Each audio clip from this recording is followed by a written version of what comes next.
الحمد لله رب العالمين، والصلاة والسلام على خير خلق الله محمد وعلى آله وأصحابه الكرام وتابعيهم بإحسان إلى يوم الدين.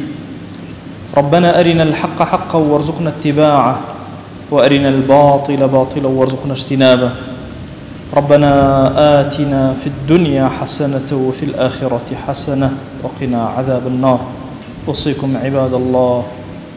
ونفسي قبلكم بتقوى الله وكثرة مخافته، فإن التقوى شعار المؤمنين ودثار المتقين، ووصية الله تبارك وتعالى في وفيكم وفي الخلق أجمعين. وشوي سكام خزمة السيرة بيغمبرنا صلى الله عليه وآله وسلم جيان بسر برمي جباس طبابته وشويسي ما صلى الله عليه وسلم شن جمعيوان جمانگا مبارك مولودين هرباسو او شويسيه كرمه كتشش فرمانو چني رن ما يشكردن يوجن وشكاك فر ميراما شم ايشن اي شم ايش عربينا بنج ما رماد هذا شيء ما كحقج نيا سرو سياوتي چما وحقج نسرو چرماي چما فرماو اي جور النوشك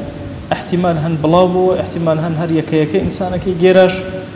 مهم انسان كاتي كتشمج ايشي وشويس ما صلى الله عليه وسلم چه برنامج وجنيانا ربيش وچيش كرو دو حديث كان كوتار سوراني كان عرض مكرد صهيب جاري خرماوي جواردي وردم وشويسي صلى الله عليه وسلم كتشمي وج ايشي وشويسي بنوات ك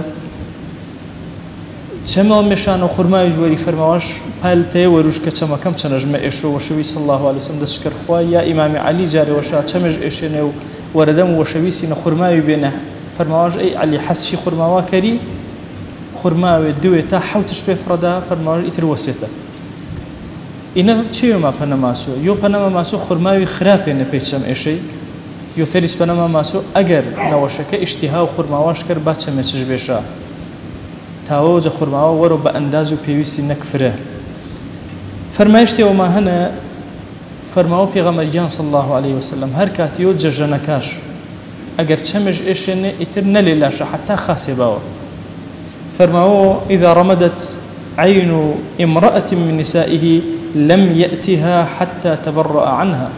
وشويس ما صلى الله عليه وسلم اگر يو ججنكاش چمش ايشن اتر جماع شاسنين نكر نيلاشا حتى وكو خاسباو. فرماو طب بيكوننا انسانيك چمج ميشا فر بيوسج باسراحتي ينو بيش باين طاقه فر سرف نكر ورو ان مسائل جماع طاقش نسرف بو. وشويس ما صلى الله عليه وسلم بهيش وازن زيك شان نكوتن فرما اشتي وترى ما هنا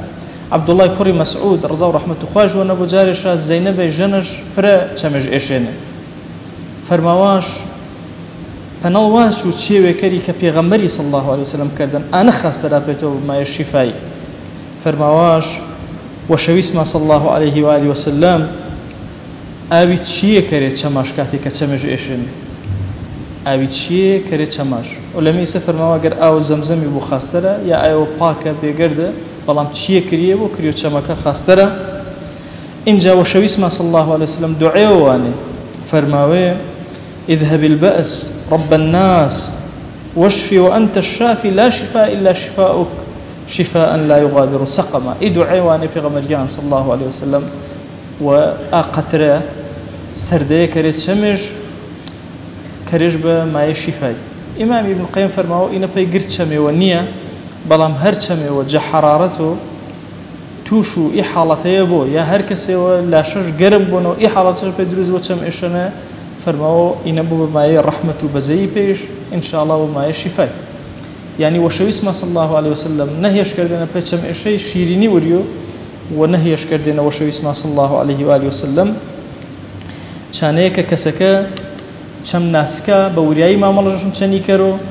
أمرش فرماونا بانيكا آوي تشيش كريونا والدعاش سر روان اليو كفر مهمة إنسان يوجد نعمة فرق قوركات شميني دائما دعاء شما وجوير نشو قوتي بعض علماء فرماوانشا إنسان دائما أشم دعاء اللهم عافني في بدني عافني في سمعي بصري داوا معافاتی کە ڕۆژەخوای کە خوا چەمەکاش پارێزن و ڕۆشنایی سەر و زەمی لەوینەوە هەتا ئەکاتە کە ژیانی جیاماز چەمێ فرە مهمە ئینسانەنە شریعت و پێغەمبەریانی صلی الله عليه وسلم ئەگەر ئینسانە چەم و ئینسانێ کۆر کەرەوە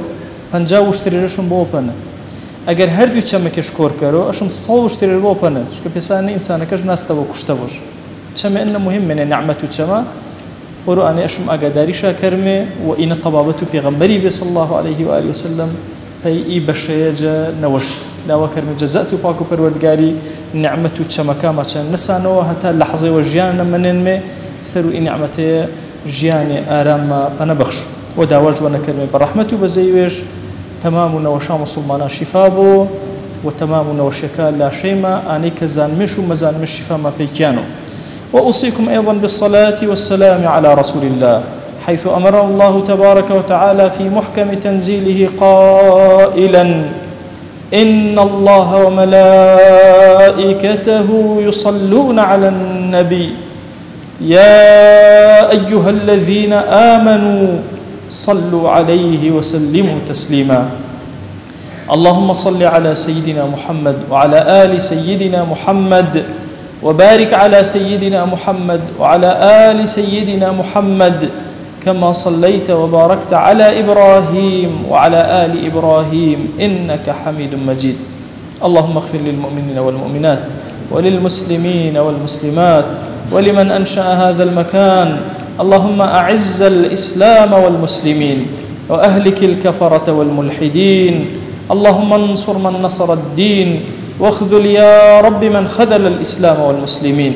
اللهم آت نفوسنا تقواها فزكها أنت خير من زكاها أنت وليها ومولاها آمين آمين والحمد لله رب العالمين أقم الصلاة يرحمك الله.